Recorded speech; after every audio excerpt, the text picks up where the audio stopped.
Well, there we go. This is episode 10 of Shadow of the Colossus.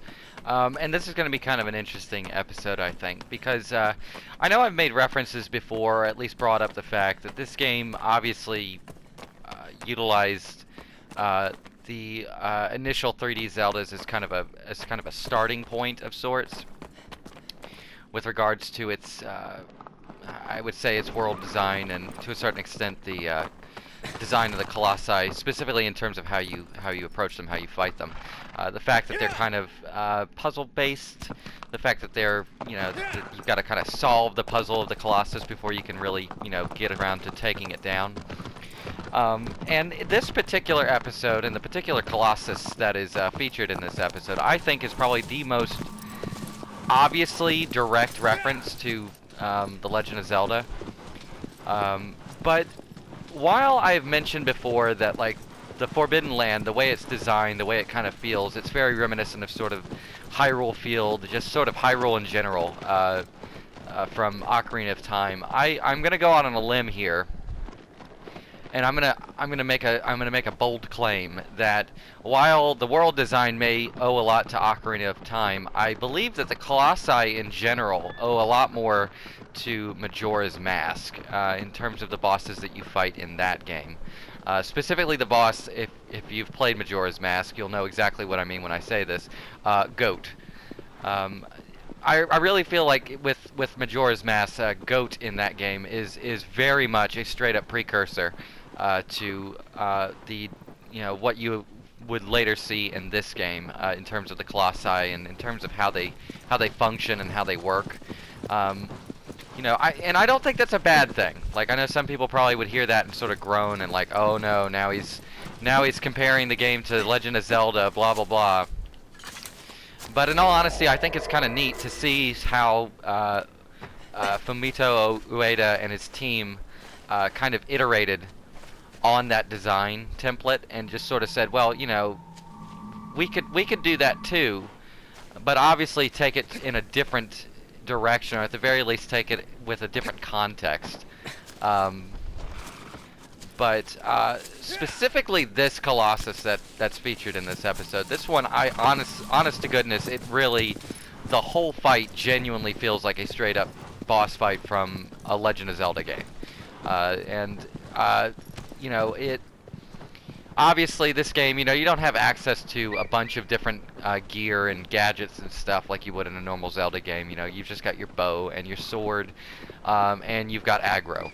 And that's it. That's all you really have in this game. And so obviously you're not going to see as much variation in terms of how you approach different bosses in this game compared to, say, Ocarina of Time or Majora's Mask. But what I will say about this particular Colossus is that between the arena you fight it in, the location of said arena, and just the fight itself, it is extremely reminiscent of something you would see in a 3D Zelda title.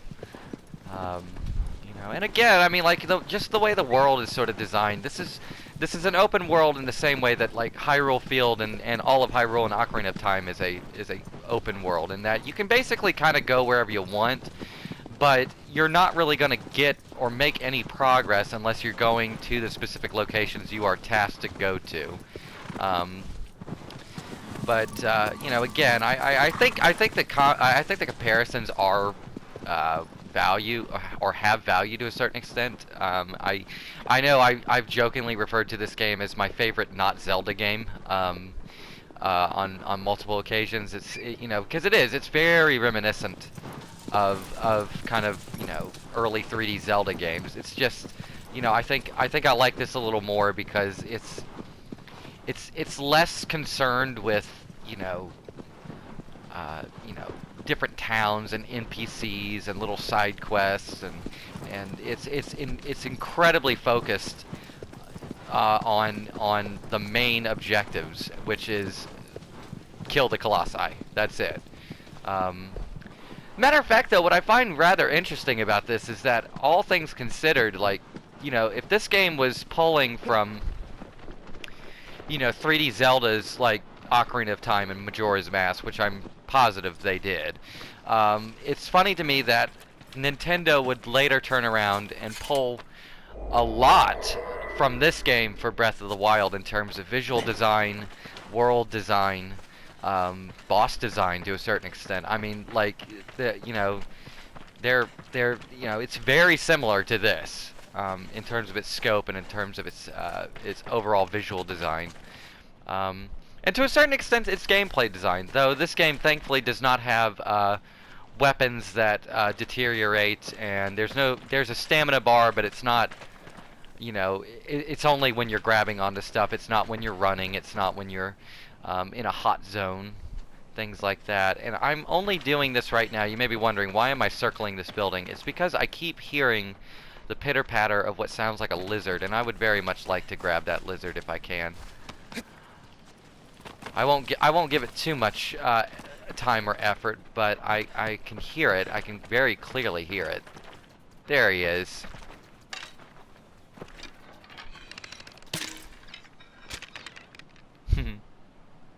Love the little noises they make.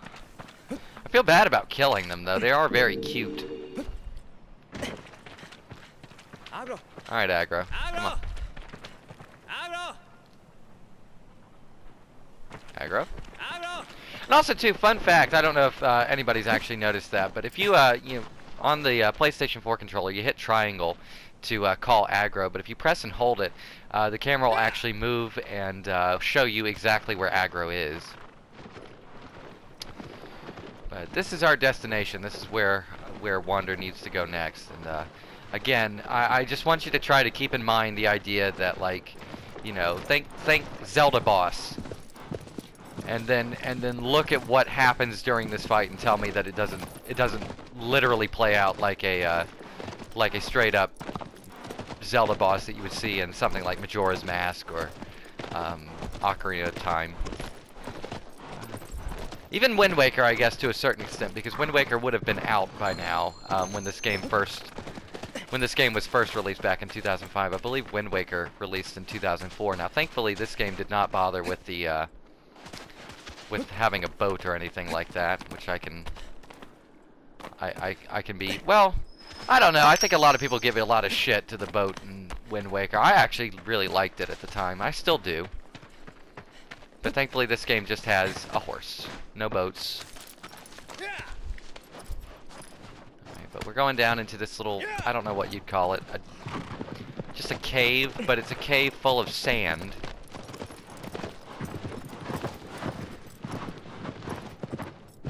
I mean, look at this. This is so cool. I love the sense of scale in this game. I think I've mentioned that previously as well. But I mean, just the sheer size of stuff in this game. The size of these environments and of these arenas where you fight the Colossi themselves. I mean, it just, everything seems to be emphasized to make Wander and Aggro look tiny by comparison.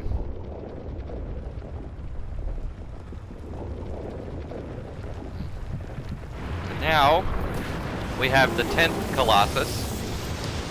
The unofficial name for this one is DIRGE. The developers referred to it as Naga, and it's kind of a, I guess it's sort of a snake. It's like a sand snake.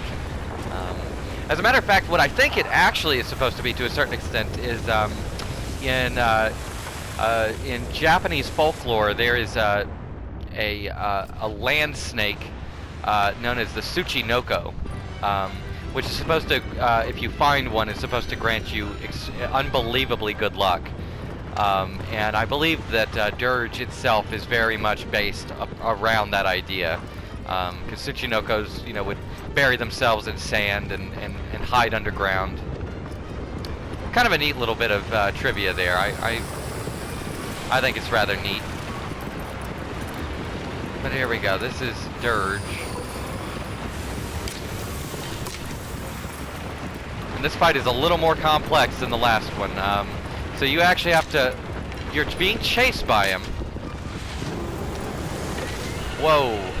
That was not great. That took almost all of my health, by the way. Holy crap. So you're being chased by this giant snake. And what you got to do is you have got to run away from it, and whilst running, you've got to get the camera to kind of pan back to it so that you can then shoot it in its eyes. I mean, really, again, this really feels like a straight-up Legend of Zelda boss fight. Okay, that's one.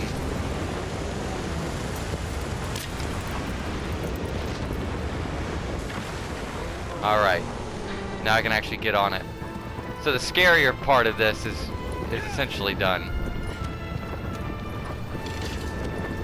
Alright, see if I can actually make this work. Yeah, I did. Shocking.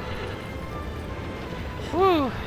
So yeah, you hit its eyes and then it blinds it, which then allows it to run headfirst into a wall of the cave, and then you can go from there.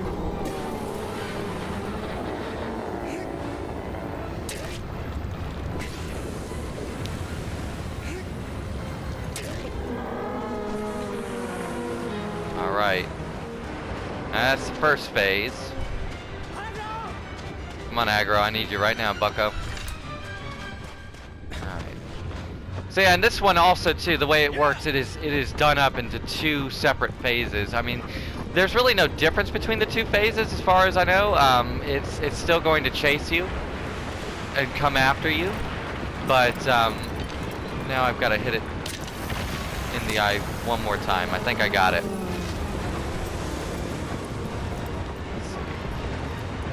Should be running right into that wall in a moment, maybe.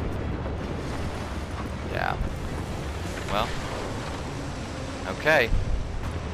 But really, it does. I mean, it just straight up feels like a Zelda boss fight. I mean, oh shit. All right. Oh wait, can I just run up here? I think I can. Whoa.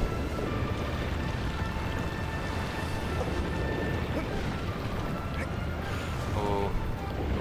Might have to get him in the eyes again, maybe. Or maybe not. Oh, jeez. Of course, now it shakes even more violently because it knows that you're about to do killing blows on it, so... None too happy about that, obviously.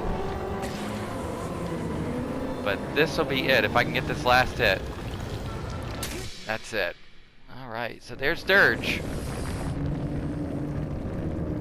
A really neat Colossus, I think. Kind of scary though. Like if you mess up during it, it can punish you really, really, really badly. But yeah, that's probably the closest this game gets to a just being a straight up Legend of Zelda game. But that's the end of that. So hopefully you enjoyed that. Hopefully you come back for more. Still got what, 6 more Colossi to take out. So in any case, thank you for watching, and hope to see you again. Bye bye.